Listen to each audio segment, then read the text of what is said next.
Olá, turma, boa tarde, como estão? Na aula de hoje, a gente vai abordar o tema de neuro, né? A gente vai falar sobre neuropsiquiatria 1, tá? E a gente vai falar um pouquinho sobre uma diferença de uma doença mental, sobre as doenças mentais.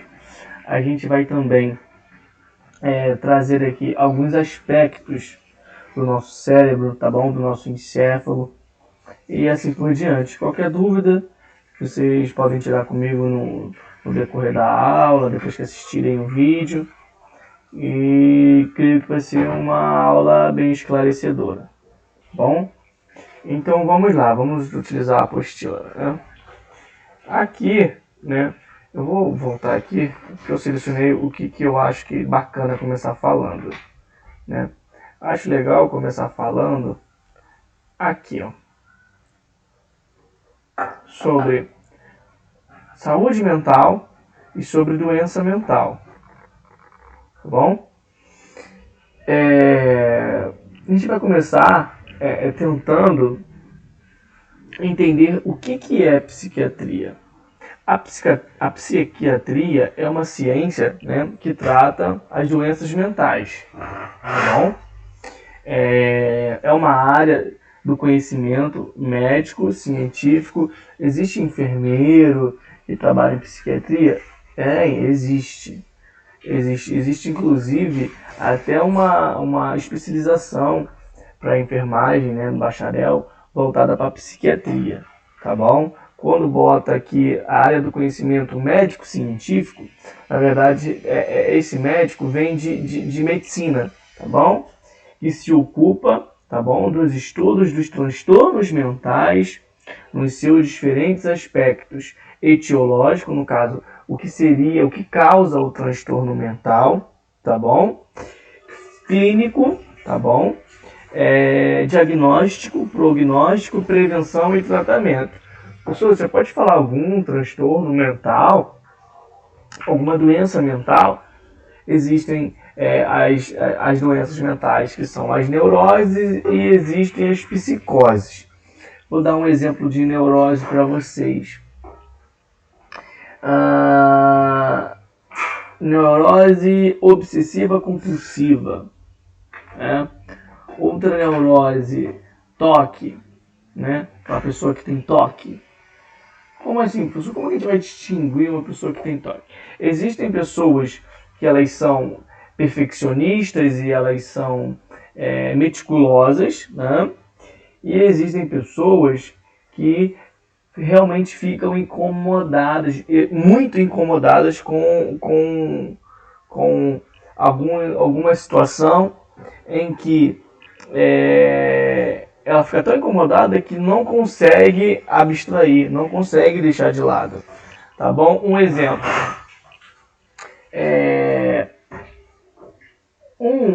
Não é um colega meu, na verdade é um conhecido, tá? Um conhecido meu, ele tinha toque, né? Ele tem toque, né?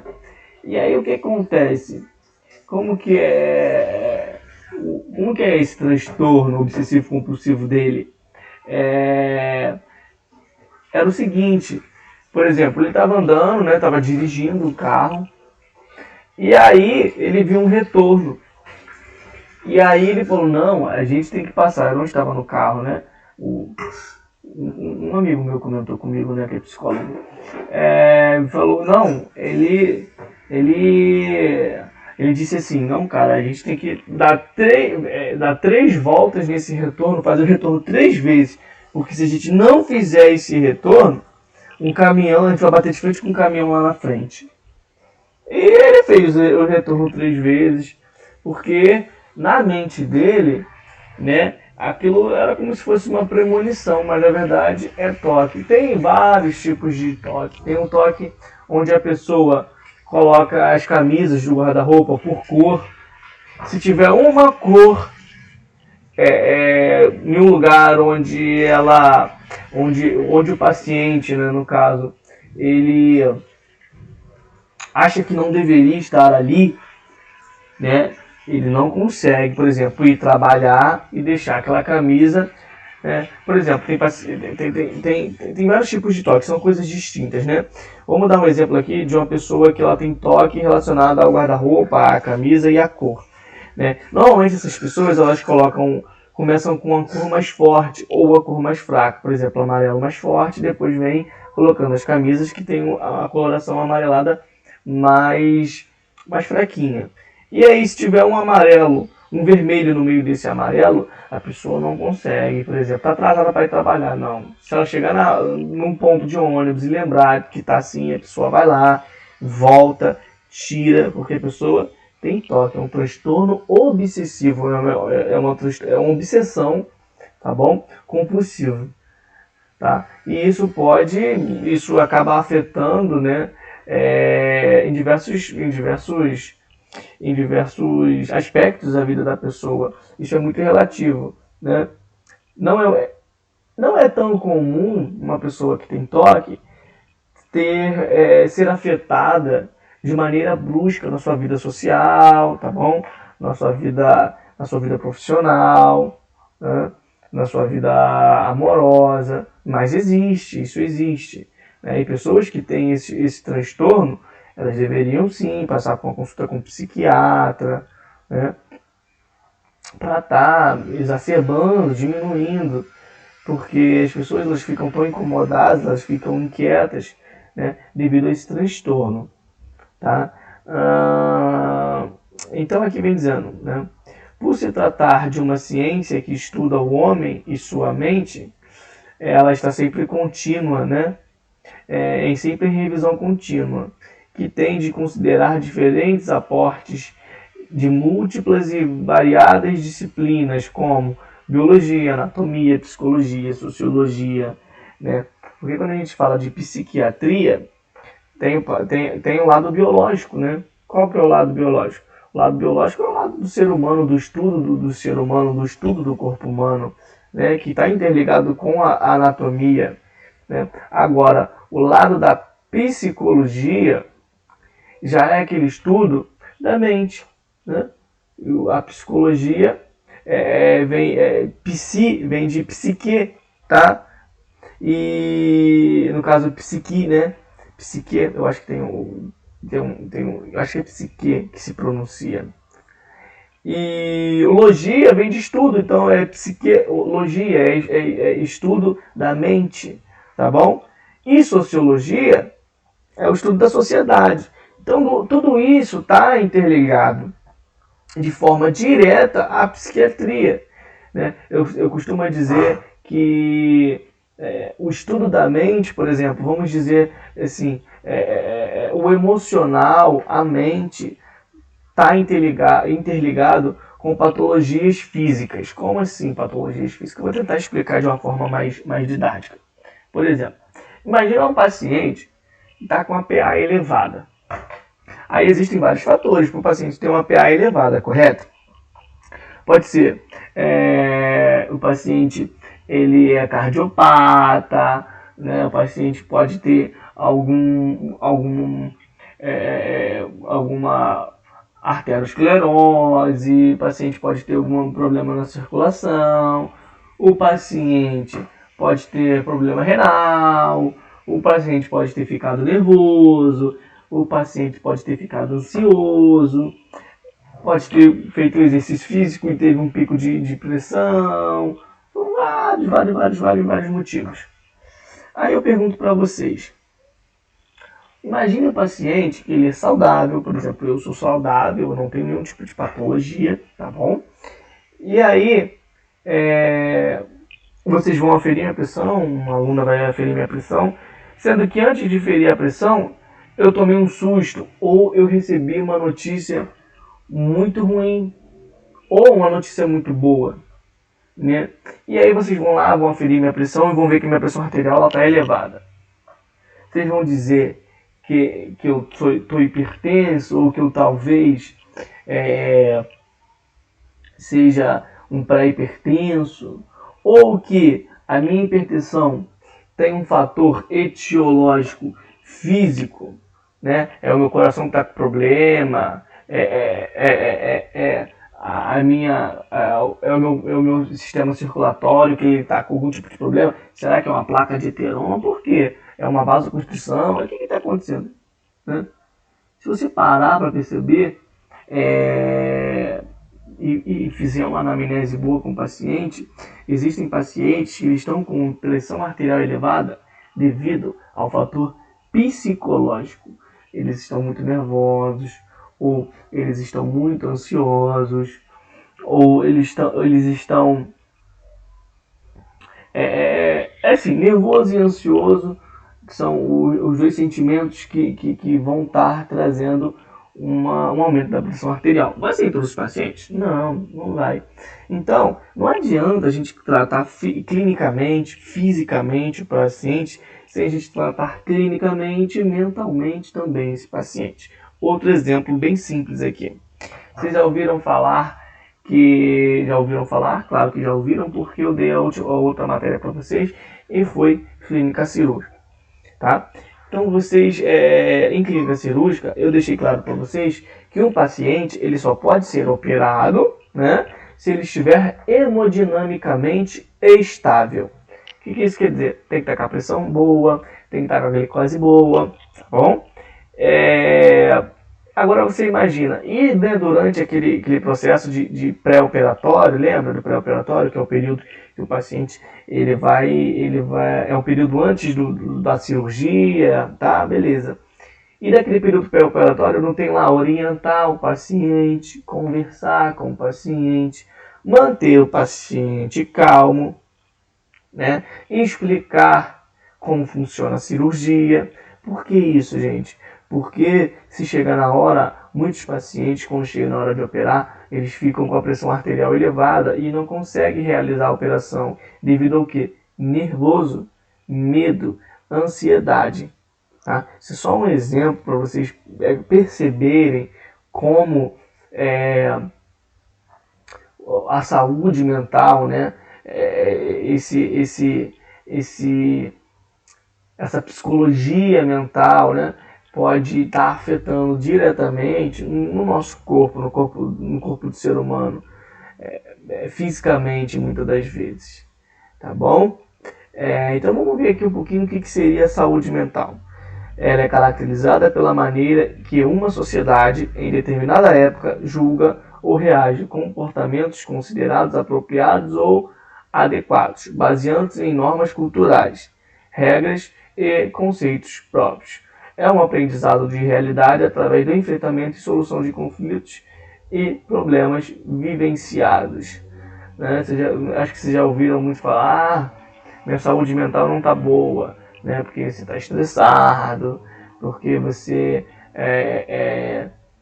está esquecendo as coisas, porque você só vive cansado, né? Tem estresse no trabalho, nossa, minha saúde mental não está boa, sem paciência, é o tempo todo nervoso, né? Ou nervosa. Então a gente trata isso como saúde mental, tá bom? E tem também aqueles aspectos de saúde mental em que vamos levar para o lado sentimental, o lado do relacionamento, né? Alguns relacionamentos eles podem causar danos à saúde mental, né? do companheiro ou da companheira. A gente também, outro tipo de saúde mental, outro tipo de agravo à saúde mental que a gente pode dar como exemplo, é aquele chefe, é aquele patrão que acaba muitas das vezes oprimindo o funcionário, né? Isso é bem comum, né? Então a saúde mental ela é extremamente importante para o ser humano, para a gente, para o nosso corpo, né? Porque através dela, da saúde mental, a gente pode ter uma boa qualidade de vida, a gente pode estar afastando patologias de nós, tá bom? Então, vocês já ouviram falar? Você tem diabetes? Não, tem diabetes, diabetes, como que é? Esqueci o nome que as pessoas falam.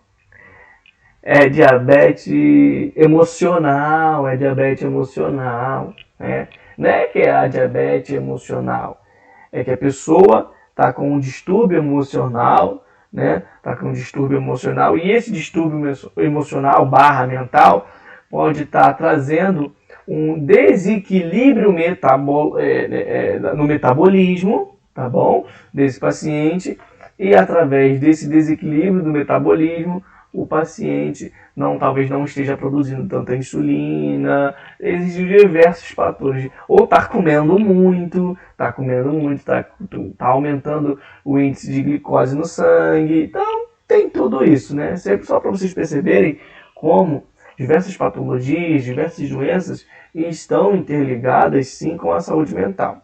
Agora vamos ver aqui sobre doença mental, né? Perdão, turma. Eita. Vamos ver aqui sobre doença mental. É uma maneira defeituosa de viver, né?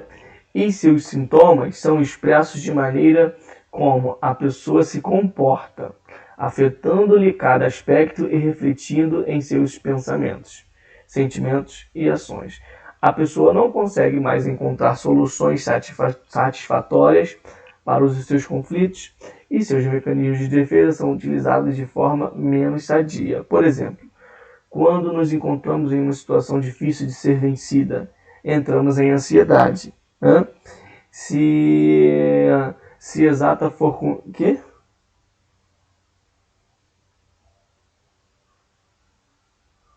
Acho que está escrito errado alguma coisa ali. Não sei o que quer dizer essa frase aqui, não consegui. Se exata for construtiva, superamos a situação e crescemos. Se conseguimos superar a ansiedade, gera um comportamento doentio. Enfim. Acho que escreveram errado aqui, eu copiaram e colaram errado. Mas, assim, existem doenças mentais que elas são, por exemplo, vou dar um exemplo aqui muito bacana. Sabe aquele paciente que sofreu um trauma, né? Um trauma mental mesmo, um acidente automobilístico, a morte de um ente querido, e aí aquele paciente ficou traumatizado, né? Depois desse acontecimento, e aí muitas das vezes aquele paciente sente como se tivesse acontecido aquilo em vários momentos da vida dela. Por exemplo, eu sofri um trauma, sofri um acidente automobilístico há 2 anos atrás. E hoje eu não consigo andar de carro. Um exemplo, tá, gente? Hoje eu não consigo andar de carro. Toda vez que eu entro no carro, eu sinto o mesmo sentimento, sinto a mesma dor do que aconteceu comigo no acidente. Isso acontece. Tem um nome dessa patologia, tá? Eu vou pedir que vocês pesquisem isso, tá bom? É um exemplo de doença mental, um transtorno mental que o agente etiológico foi um trauma, tá bom? Agora eu quero falar sobre os aspectos. Aqui, ó. Sobre os aspectos. Depois a gente vai falar sobre política mental no Brasil.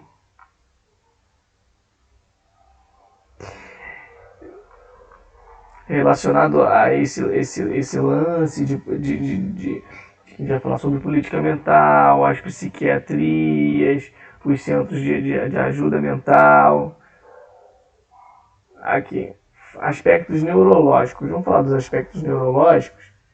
Em outro momento a gente vai abordar... Meu Deus, fiz alguma mistura aqui. Em outro momento a gente vai abordar aqueles temas ali. Bom, quais são os aspectos neurológicos, né, no nosso sistema nervoso central? Então vamos lá. O cérebro, ele constitui a maior parte do encéfalo, tá bom? Está dividido em 2 hemisférios, que são constituídos pelos lóbulo frontal, parietal, em 2 hemisférios, tá bom, sim. São 2 hemisférios, o lado direito e o lado esquerdo. Dentro desses 2 hemisférios tem 4 lóbulos, tá bom? Que é o lobo frontal, é esse aqui, parietal direito, parietal esquerdo, tá bom? Occipital e temporal, tá bom? Localizado no crânio, tá? Tem forma ovoide, superfície irregular com circunvoluções, saliências e sulcos, depressões. Aqui que eu vou mostrar para vocês aqui, ó, como é um crânio, para vocês entenderem. Nosso crânio, ele não é composto de apenas um osso.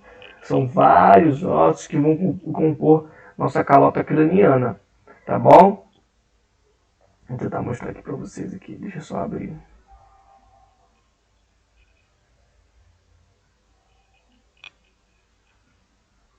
Meu Deus, não abre.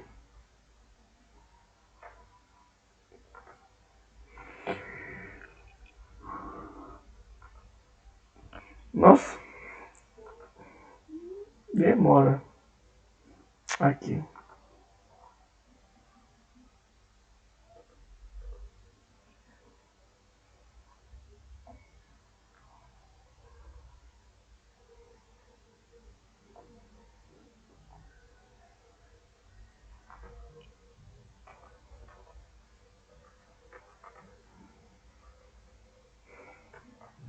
Vou mostrar para vocês os hemisférios, olha.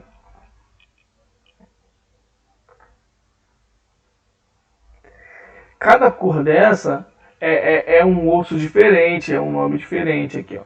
Osso frontal, tá bom? Osso parietal, aqui, ó. Aqui é a parte temporal, aqui é a parte occipital, tá? Aqui o asa maior do osso esfenoide, tá bom? Que também esse esfenoide é um osso que tem na parte de dentro do crânio. Osso nasal, arco zigomático, osso zigomático, que está dizendo osso zigomático, mas o arco zigomático, que na verdade é o osso da nossa bochecha. Existe a mandíbula, então o nosso crânio ele é composto de diversos ossos, tá bom? Epa.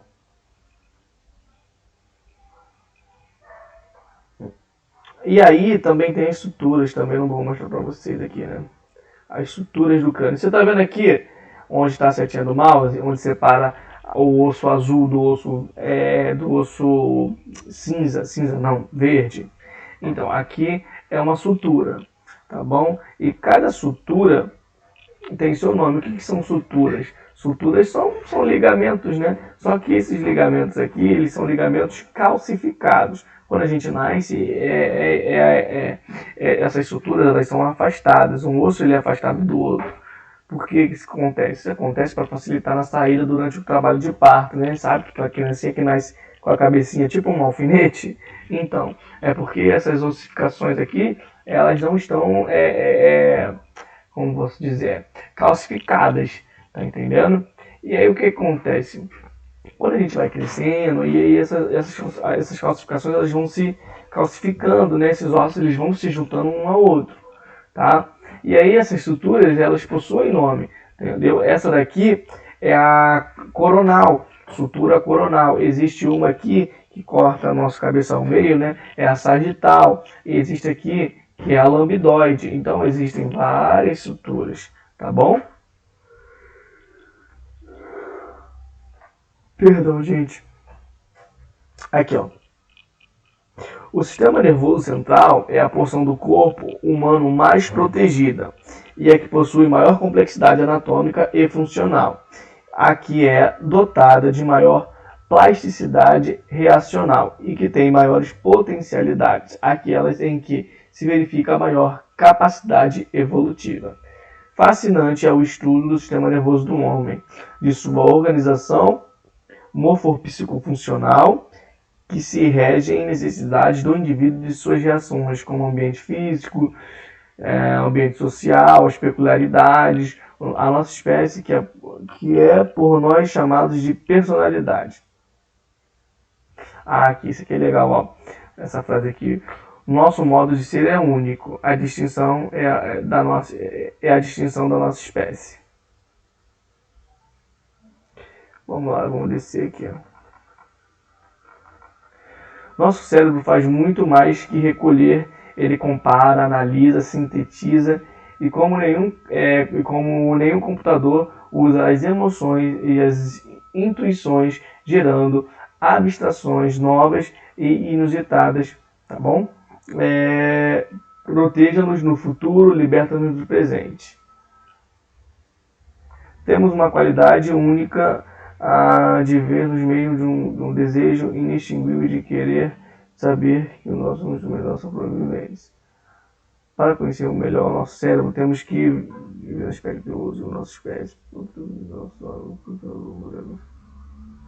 Gente, estou olhando aqui para ver se tem alguma coisa aí. para ressaltar aqui. Nossos pensamentos, sensações, percepções, fantasias possuem uma realidade física. Um pensamento é formado por milhares de impulsos eletroquímicos. A neurotransmissão é mais um dos intricados segredos do nosso sistema nervoso e que está sendo exaustivamente estudado e lentamente esclarecido, segundo John Atkins. O entendimento final do complexo cérebro está definido como futuro positivo. Poxa, achei que ia falar do anatomicamente.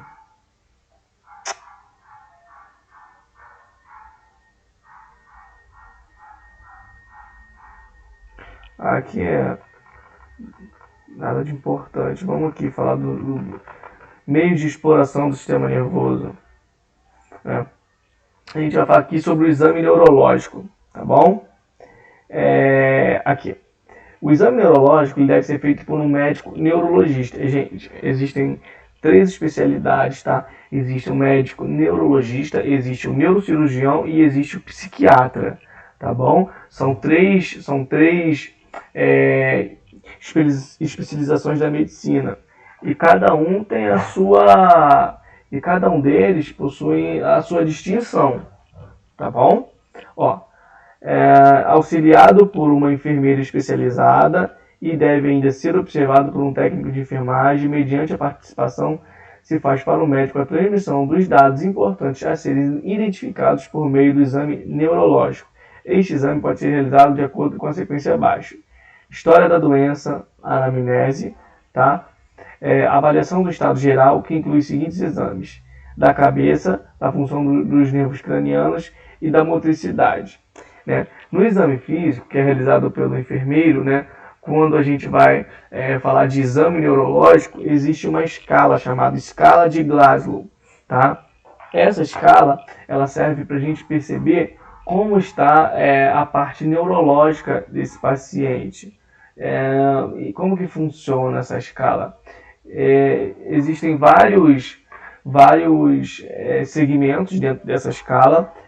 Existe a parte da fala, a avaliação da pupila, existe também a avaliação motora, e aí a gente vai ver, a gente vai usar o método lá para estar fazendo essa escala e saber se a parte neurológica do paciente está íntegra, tá bom? Exame neurológico também, a gente examina a cabeça, examina o couro cabeludo, ver se não tem algum aspecto de seborreia. A gente também dá uma olhada para ver se está íntegro, tá bom? A gente também avalia o pavilhão auricular, tá bom? Em relação ao pavilhão auricular, essa parte aqui de cima da orelha aqui, tá bom? Essa parte, ela tem que ser acima da linha dos olhos, dessa linha aqui, ó, dos olhos, essa parte tem que ser acima. Isso é anatomicamente fisiológico. Se você reparar, existem crianças que possuem síndrome de Down, em que esse pavilhão auricular ele não é acima da linha dos olhos, Ele é abaixo ou é rente ali, tá bom? Exame também, quais é o exame que a gente pode fazer na região da cabeça, Que a gente pode estar fazendo junto com o exame neurológico. Exame das narinas, ver como tá as narinas do paciente. Exame da esclerótica, ver como que está aqui, ó, a parte esclerótica do paciente, se o paciente está com icterícia, se ele não está. Ver os gânglios, tá bom? Os nódulos, tá bom? Os nódulos, os gânglios, tem os gânglios que são os retroauriculares, que são esses que são embaixo aqui da orelha. Tem os supramandibulares, que são esses aqui, ó, logo embaixo da mandíbula. Tem os mentonianos. Então tudo isso é um exame neurológico, tá bom? É um exame físico, tá bom? É um exame físico, mas juntamente com o exame neurológico, usando a escala de Glasgow, a gente pode identificar se o paciente tem alguma deficiência neurológica. Aqui fala aqui, ó, da motricidade do paciente. A gente pede para o paciente levantar o braço. Perdão. A gente pede para o paciente responder a gente em voz. Se o paciente não conseguir, a gente pede para ele piscar, tá bom? Esse tipo de coisa. Aqui, ó, dos reflexos, as funções de coordenação, da sensibilidade, tá bom? Dolorosa, tátil e térmica. Alguns profissionais, eles pegam, né, aqui o osso aqui, né, dos dedos e fazem uma força aqui na parte, esqueci o nome agora. Meu Deus, vou lembrar aqui. Apêndice tifoide, tá bom? Aqui o apêndice tifoide. Isso não acontece mais, tá bom? Porque isso a gente não tem que proporcionar dor para o paciente, tá bom? Então, quando a gente quiser ver se o paciente está sentindo dor, se ele tem reação à dor, é só a gente ficar batendo aqui na testa do paciente, automaticamente ele vai fechar os olhos. Então a gente vai ver se ele está respondendo, tá bom?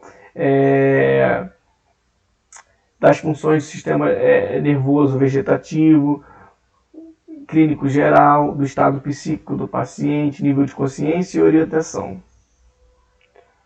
Tá bom?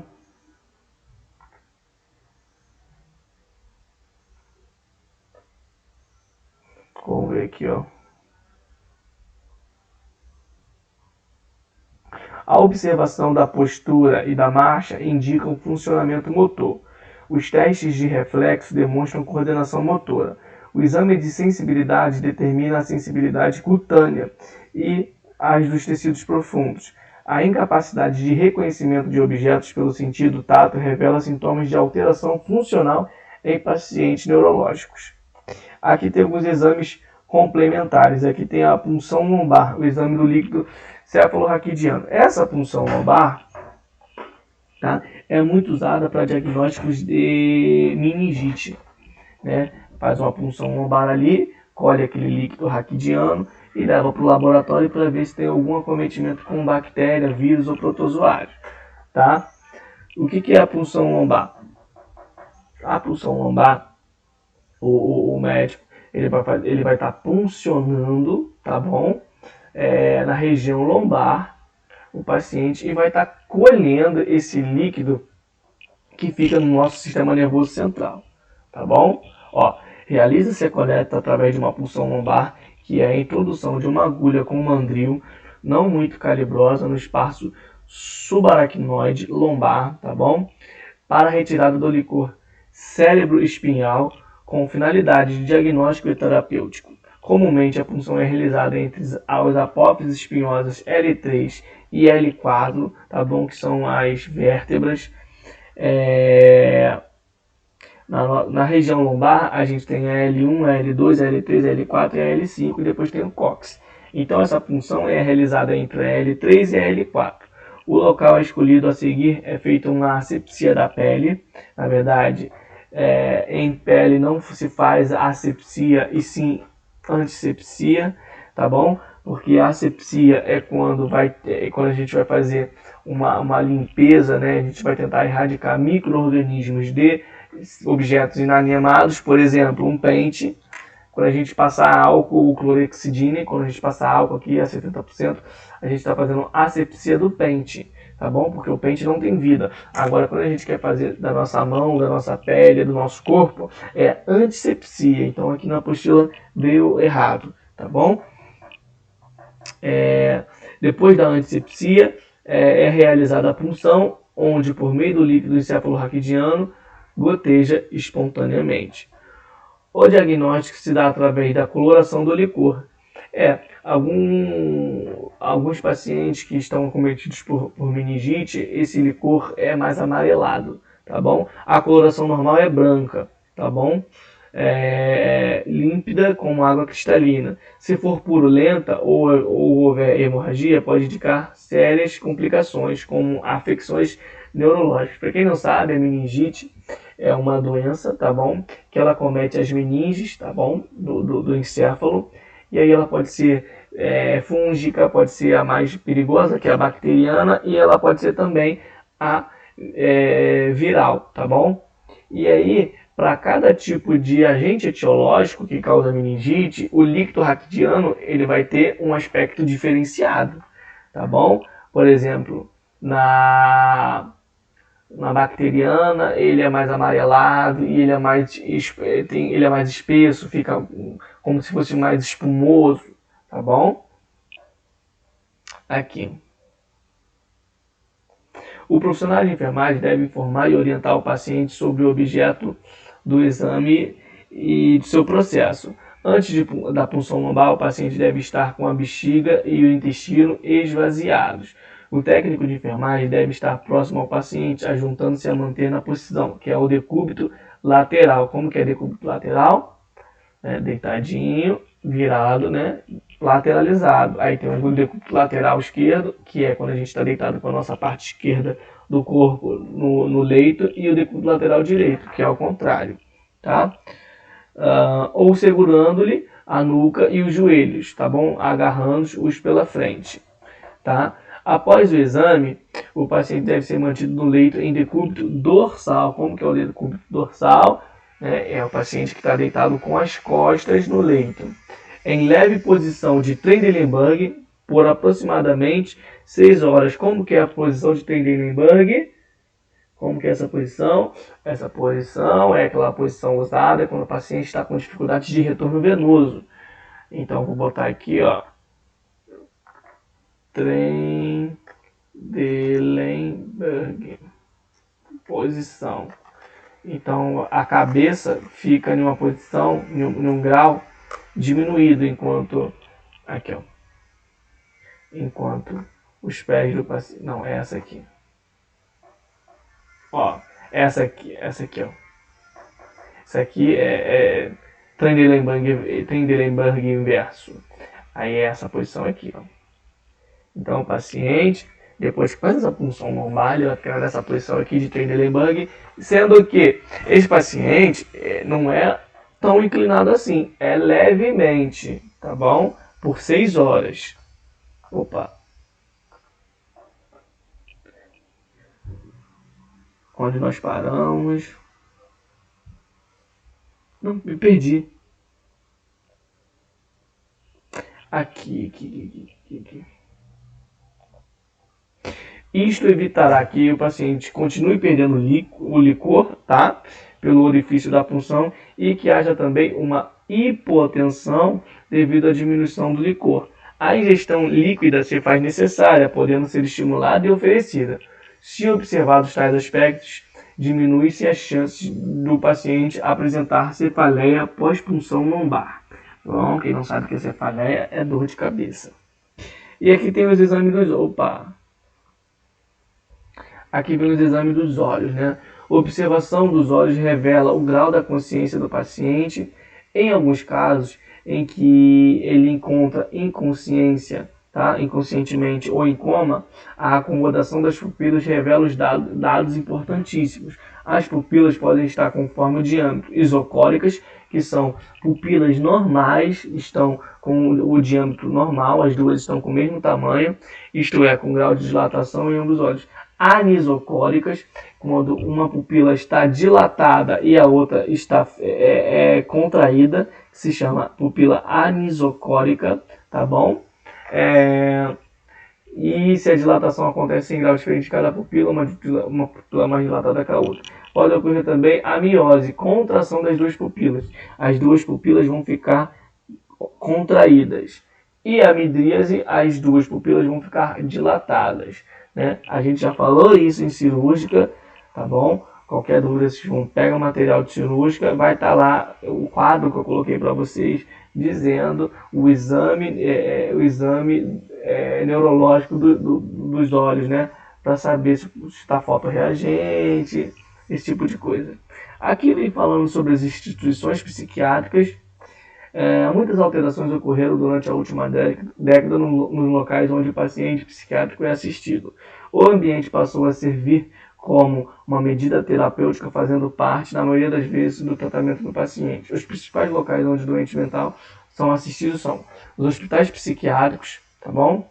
Ambulatório de saúde mental, emergência psiquiátrica e unidades básicas, tá? A gente vai ver aqui como é cada um.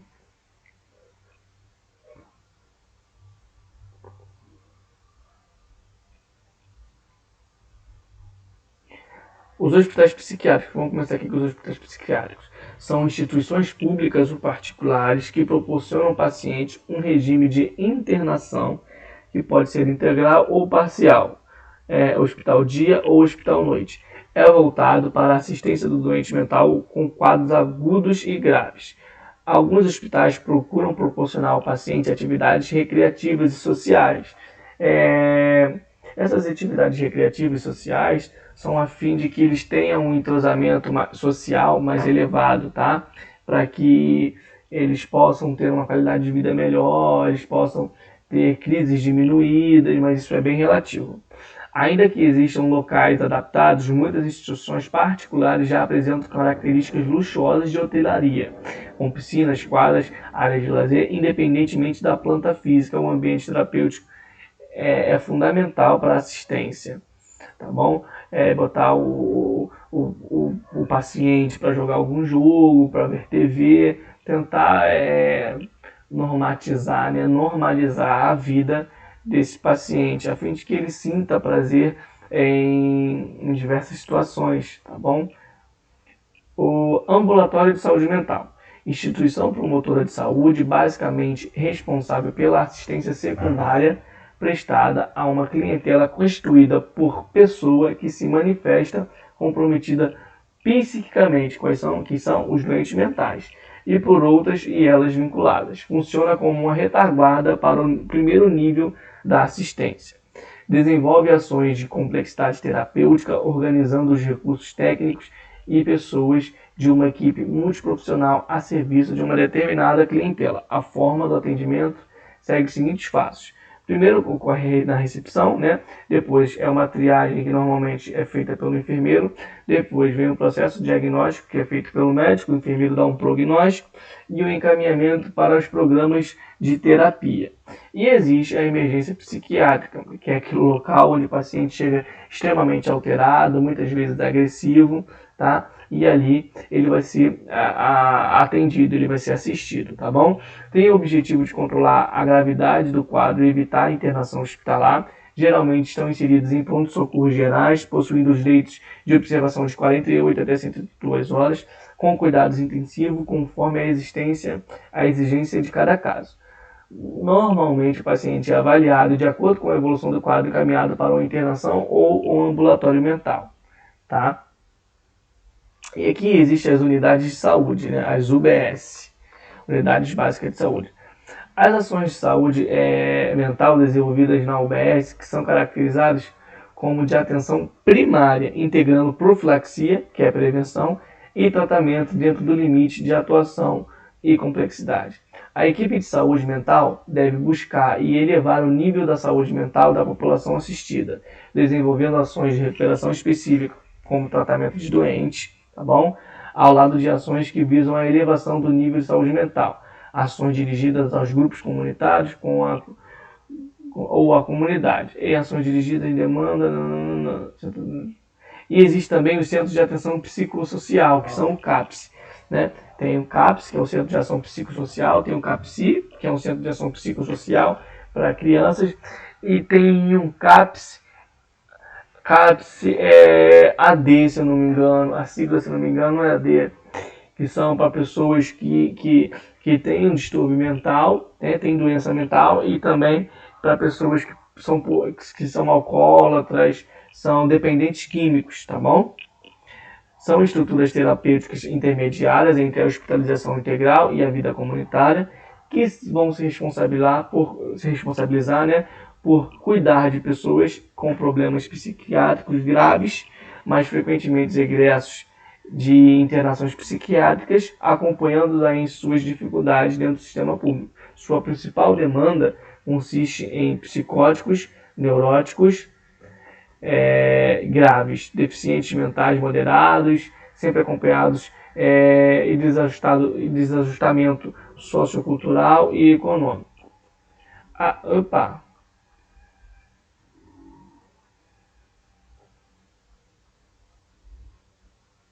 Aqui. O CAPS tem os seguintes objetivos: estímulo e participação das atividades produtivas dentro e fora do centro, buscando reinserção do profissional do que alcançam profissional dos que alcançam condições para tal, artesanato, manufaturas, cooperativos, etc. Promoção de eventos culturais e recreativos, produzindo espaços de trocar de ideia entre usuários, familiares e comunidades, e estimular a forma alternativa e cooperada da moradia para quem necessite. Qualquer que seja o local onde o paciente é atendido, compete aos membros da equipe de saúde, da enfermagem, além de suas funções técnicas, criar e manter um ambiente terapêutico e estabelecer relações interpessoais terapêuticas com os pacientes. Gente, eu vou estar passando um filme para vocês. Vamos ver aqui as atribuições da equipe.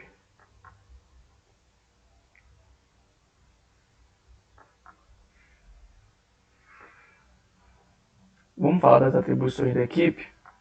E depois eu vou estar passando um filme que é para vocês assistirem, que é um filme bem interessante. Vamos falar sobre as atribuições da equipe. A equipe ideal para assistir o paciente psiquiátrico é formada por profissionais especializados, tá bom? Assim como o médico, né, podendo ser o psiquiatra, também o enfermeiro, também podendo ter especialização em psiquiatria, o assistente social, o terapeuta ocupacional, o psicólogo, o nutricionista, o auxiliar e o técnico de enfermagem compõem a equipe e têm um papel extremamente importante no tratamento de doença mental, assim como na prevenção da saúde mental. Uma das atribuições importantes da enfermagem é estar com o paciente no dia a dia. O estar com o paciente significa ouvi-lo, atendê-lo em suas necessidades, contrariando aquele papel de vigilante que tantas vezes foi determinado ao profissional do nível médio. É fundamental respeitar os direitos e vontades do paciente, relembrar sempre que ele tem uma identidade e chamá-los pelo nome. Pode significar respeito e interesse. Atentar para a comunicação que se estabelece com o paciente, se faz necessário, pois a comunicação em si é quase o cuidado prestado. Tá? A forma de comunicação instituída com o paciente é a verbal, manifestada por palavras escritas e faladas, e a não verbal, que é a informação sem uso de palavras. Falar em voz alta e fazer promessas que não podem ser cumpridas aumenta o sofrimento do paciente, dificultando a melhora do seu problema. O acompanhamento diário favorece ao entendimento dos comportamentos adotados pelo paciente e propicia o desenvolvimento de sua relação de ajuda. Seguindo os passos de estar com o paciente, aqui eu estou aqui, gente, conhecendo-o, respeitando sua identidade, tratando como ser humano, conseguir atingir uma relação entre a pessoa verdadeira. A equipe de enfermagem está presente nas instituições horas por dia.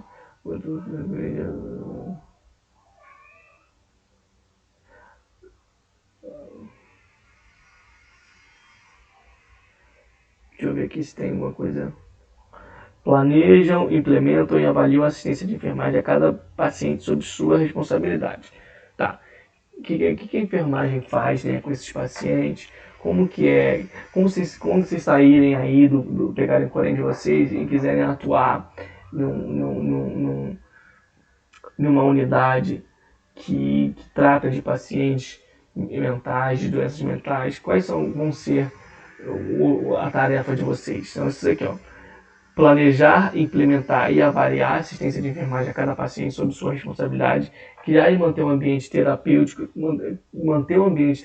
criar, isso se trata de manter a paz ali no ambiente, tá bom? Porque eles brigam uns com os outros, eles brigam com vocês, quando é mulher, quando é profissional de enfermagem, qualquer profissional é mulher, eles têm um libido muito alto, entendeu? Então eles vão assediar, é complicado, tá bom?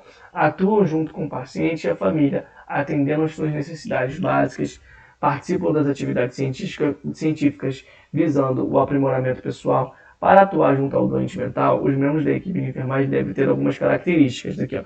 Gostar da profissão e de sua especialidade, ter maturidade emocional, ser sensível às necessidades do outro, ter discernimento e percepção aguçada, saber ser capaz de desenvolver sentimentos empáticos, saber envolver-se emocionalmente de forma terapêutica, ser amistoso, saber atuar em equipe, ter conhecimento, responsabilidade e competência no exercício de suas funções. aqui são as anotações de enfermagem, tá bom? A anotação de enfermagem é um documento legal, onde são registrados todos os fatos ocorridos com o paciente num determinado período de plantão. Seu conjunto deve mostrar como foi o dia a dia do paciente. Para que a anotação seja considerada correta, ela deve ter. Gente, a anotação de enfermagem, ela serve para a gente estar sabendo como que está o quadro clínico do paciente, mas também ela serve como respaldo, tá bom? Respaldo nosso, para a gente tá tudo anotado ali. Você fez seu trabalho direitinho, você deu banho no paciente, você pôde observar que o paciente estava com uma ferida na região do glúteo, você pôde observar que o paciente estava um pouco agressivo, e aí você passa o plantão com tudo anotadinho ali, tá bom? O que deve conter? Ter cabeçalho onde conste a identificação do paciente, nome completo de registro hospitalar, ser descritiva, tá bom? Concisa, clara e sem uso de termos técnicos, seguir uma sequência lógica e coerente, sem rasuras, fundamentar-se em observação criteriosa, livre de preconceito e julgamentos, terminar com a identificação de quem fez a anotação, o nome, a função e, se possível, é necessário dar o carimbo ali com o número do seu corém. A anotação deve englobar todo o paciente, não apenas os aspectos não considerados sadios, tá? Elementos que compõem a anotação: data, hora, sinal vital, higiene, aparência, alimentação e hidratação, medicação, dose, via de administração e aceitação, funções fisiológicas, tá bom? Ideias que expressa, atividades, comportamento social e relacionamento com os demais, sono, repouso, exames feitos de encaminhamento para os outros setores, queixas e intercorrências. Eita.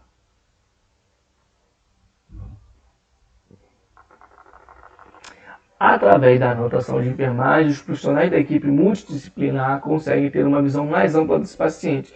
Porque quem fica com esse paciente ali, galera, é a enfermagem. E através dessas anotações, o médico vai avaliar, tá bom? O psiquiatra vai avaliar, o fisioterapeuta vai avaliar. E é assim que funciona, tá bom?